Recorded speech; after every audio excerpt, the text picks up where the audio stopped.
Сәлеметсіздер ме, оқырмандар? Жерлес ақын Кеңшілік Мырзабековтің туғанына 75 жыл толуына орай Арқалық қаласындағы облыстық номер 2 әмбебап ғылыми кітапханасының абонемент бөлімінің ұйымдастыруымен Назипа Қожанова атындағы Торғай гуманитарлық колледжінің жатақханасында жырларымен жүрекке қонақтаған атты поэзия кеші өткізілді.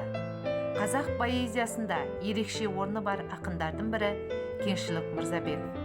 Жалпы бізде поэзияны сұлулықпен сабақтас екен, анық айғақтап кеткен ақындар тым көп емес.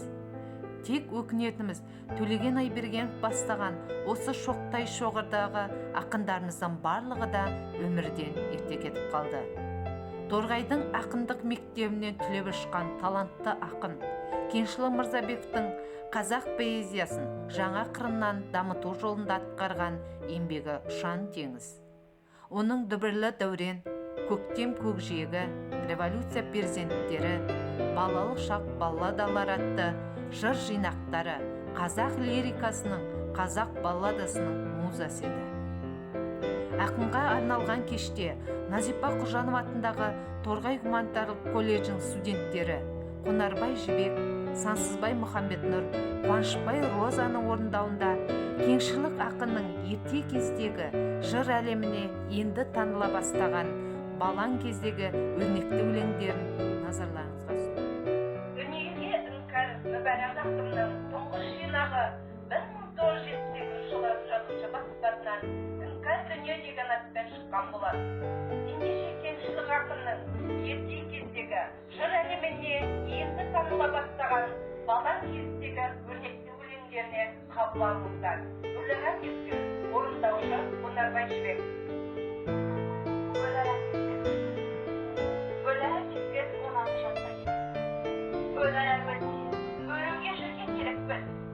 Сағынсыз табанда сартылған дүниеміз, дауыс алғансыз, армансыз ешбір жалғызда жарып жортпай туған жер саған таныда бітер алдым. Қайтқан бір қаздай, қоңыр төбеме қонарман. Қабан бұл шақал, тірі қимыл іздеген. Бұл ойлара, бұл бір алқақтағым, содан кейін еттер аспаным.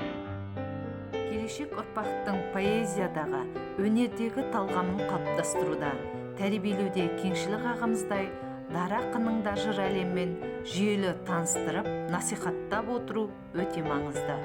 Осындай жан денемізді байытатын, халықтың сүйікті ақыны болып жүрген, өмірін өлеңде боққан, қазақ жырына арналған поэзия кешіне қатысқан колледж студенттері мен тәрбиеші Ескендирова Жанарым Мақсұтбекқызы, Бірмұқанова Жанар Хамитқызы, Қолдаспаева Екатерина Досанқызын ат салса отырып, кітапхана ұжымына өз алғыстарын білдірді.